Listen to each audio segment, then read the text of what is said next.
জনাব তারেক রহমান তার নেতৃত্বে আমরা নতুনভাবে বাংলাদেশটাকে গড়ব ইনশাআল্লাহ। এটা একটা কঠিন দায়িত্ব এবং এই মুহূর্তে এই দায়িত্বটা নিয়ে সবার পাশে থাকবো। রুচি ঝালমুড়ি ওয়াসাবি ছাজে পাগল হয়ে যাবি। আলহামদুলিল্লাহ, আমি প্রিয় লক্ষ্মীপুরবাসী এবং দেশবাসীর প্রতি কৃতজ্ঞতা প্রকাশ করছি।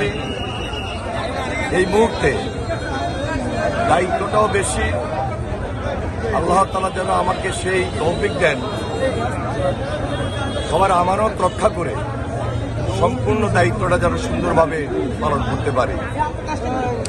অত্যন্ত শ্রদ্ধা এবং সম্মানের সহিত সবার পাশে যেন থাকতে পারি এবং আগামী দিনে জনাব তারেক রহমান তার নেতৃত্বে আমরা নতুনভাবে বাংলাদেশটাকে গড়ব ইনশাআল্লাহ। এটা একটা কঠিন দায়িত্ব এবং এই মুহূর্তে এই দায়িত্বটা নিয়ে সবার পাশে থাকবো, সবার পাশে আসি, এতটুকু আমি নিবেদন করছি। ইনশাল্লাহ সবাই ভালো থাকবেন, আগামী দিনে তারেক রহমান হাতকে শক্তিশালী করবেন এই প্রত্যাশা ব্যক্ত। আমি সবচেয়ে বেশি প্রাধান্য দিতে চাই আমাদের এই প্রিয় এলাকা দীর্ঘদিন নির্যাতিত ছিল, অত্যাচারিত ছিল।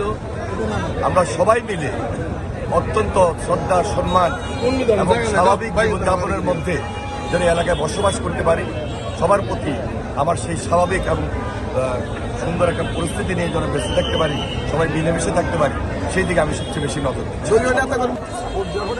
সকলের প্রতি কৃতজ্ঞতা প্রকাশ করছি এবং দায়িত্বশীলতার পরিচয় আমাদের সবাইকে দিতে হবে। আমাদের দলীয় নেতা কর্মী সহ সবাই সাধারণ মানুষের পাশে থেকে আমরা যেন দায়িত্বটুকু সম্পূর্ণভাবে পালন করতে পারি।